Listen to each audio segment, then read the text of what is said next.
사방신 중 하나로 강인한 생명력을 상징하는 주작, 큰 부리로 메마른 땅에 비를 내리게 한다는 상향, 하늘과 땅을 이어주고 만년을 산다고 알려진 장수와 평화를 상징하는 인면조, 하늘과 성군을 상징하는 새들의 수장이라 불리는 봉황, 이들은 모두 동아시아 고대 역사 문헌에 등장하는 전설 속 새들입니다. 실제로 존재하지는 않지만 과거 문헌의 기록, 그림, 구전으로 남아 현재까지도 전해지고 있습니다. 전설로 여겨진 이러한 신비로운 동물들은 그 실존 여부를 두고 오래전부터 연구되어 왔습니다. 현대에 들어서 실존하는 동물을 모티브 삼아 의미가 부여되며 일종의 환상화를 거쳤을 것으로 생각하고 있습니다. 하지만 이 중에서도 고대 문헌의 상세한 기록을 통해 실존 여부를 두고 온전한 모습으로 존재하지 않았을까 추측하는 전설 속 새가 존재합니다. 고대 중국에 서식했으며 치명적인 독을 품고 있다고 알려진 맹독조, 바로 짐새의 실존 여부를 두고 오늘날까지 여러 의견이 오가고 있습니다.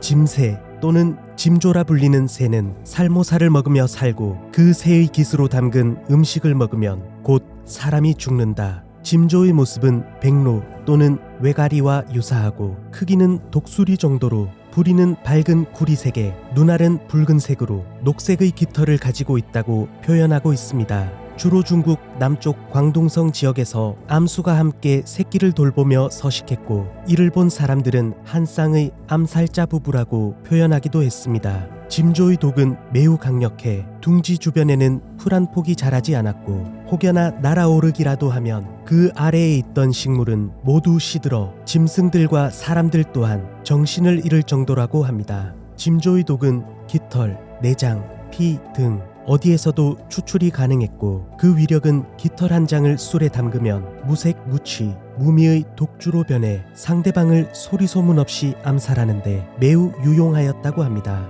맹독을 지니고 있다고 알려진 짐조의 짐은 짐새짐이라는 고유한 한자를 가지고 있지만 좋은 의미로는 기록되지 않고 있습니다. 이 때문에 고대 문헌에서도 주로 사람을 해하는 용어로 많이 표현되어 있습니다. 진시황에 의해 처형될 것을 두려워한 여불위는 짐주를 먹고 스스로 목숨을 끊었다.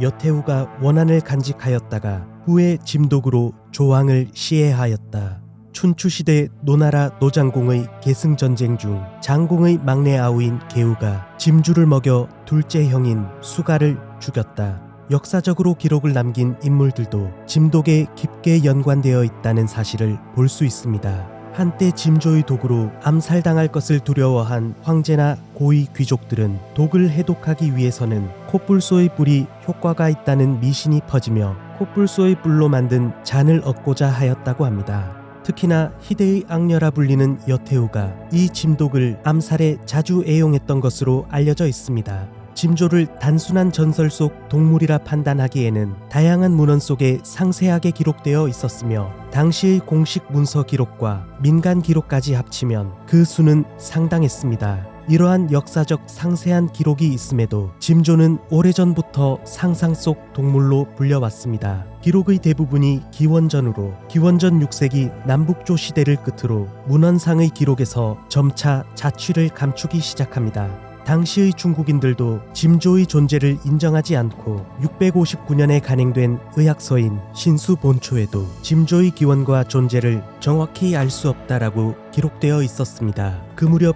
그나마 있던 기록에서도 문헌마다 제각각으로 통일성이 없었고 이후의 기록으로는 전설 속 동물로 표현된 모습이었습니다. 현대에 와서도 조류학자들에게 새 중에는 맹독을 지닌 새는 발견된 적이 없어 존재하지 않는다며 짐조는 용이나 봉황처럼 단순한 상상 속 동물이라 판단하고 있었습니다. 그런데 2004년 미국의 권위 있는 과학 저널인 미국 국립과학원 회보에 놀라운 내용이 기재됩니다.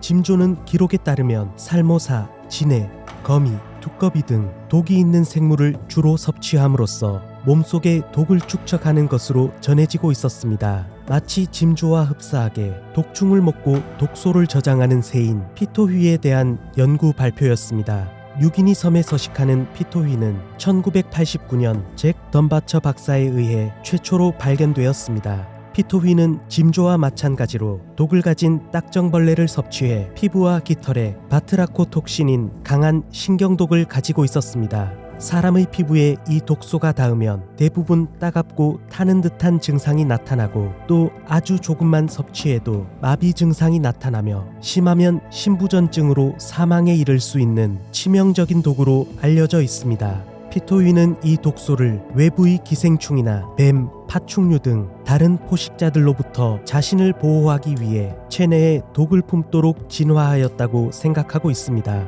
이러한 피토휘의 발견은 짐조가 실제로 존재했을 가능성을 시사하는 부분이기도 했습니다. 문헌에 따르면 춘추시대 진나라에서는 짐조를 장강 이북으로 반입해서는 안 된다는 금지령이 있었고, 송나라에는 금지령이 잘 지켜지지 않아 황제가 짐조를 없애기 위해 짐조가 사는 산을 불태웠다는 기록도 있었습니다. 짐조의 병아리를 성 안으로 가지고 왔다는 남자를 체포해 그 남자를 처형하고 병아리도 같이 죽였다는 이야기. 진나라의 기록을 담은 역사서인 진서의 석숭전에는 문인이었던 석숭이 남중에 있을 때 짐조의 병아리를 얻어 후군의 장군 왕계에게도 주기도 하였고, 당시 짐조를 가지고 장강을 건널 수 없다는 법을 어긴 사람을 사예 교위의 부지에게 고발해 도성 거리에서 짐조를 불태웠다는 기록도 있습니다. 이 같은 기록으로 보았을 때 명확히 짐조라는 개체가 존재했음을 말해주고 있었습니다. 이후 학자들은 짐조는 고대 중국에 실존했던 동물이었고, 남북조 시대 이후 한족이 대거 남쪽으로 이동하는 과정에서 농사를 위해 대규모 습지와 정글을 없애며 멸종한 것으로 판단하고 있었습니다. 짐조는 주 서식지였던 광둥성 지방의 산속 원시림 속에서만 살았기에 개체수가 적었고, 이러한 개가는 피할 수 없는 멸종의 원인이 되었을 것으로 추측하고 있습니다.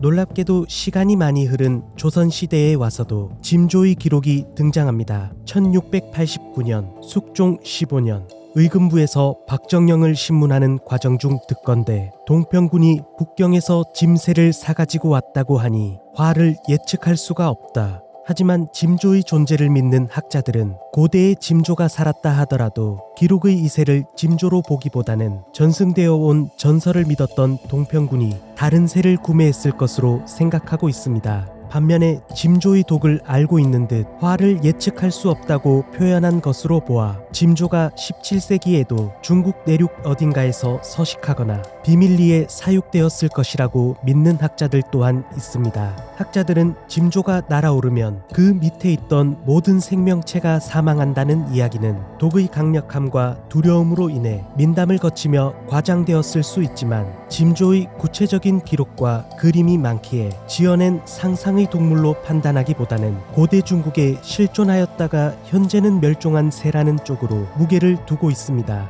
전설로만 전해지던 짐조는 과연 존재하는 새였던 걸까요? 혹시나 현재도 깊은 원시림 어딘가에 존재하고 있진 않을까요? 여러분은 어떻게 생각하시나요? 새벽 까마귀였습니다.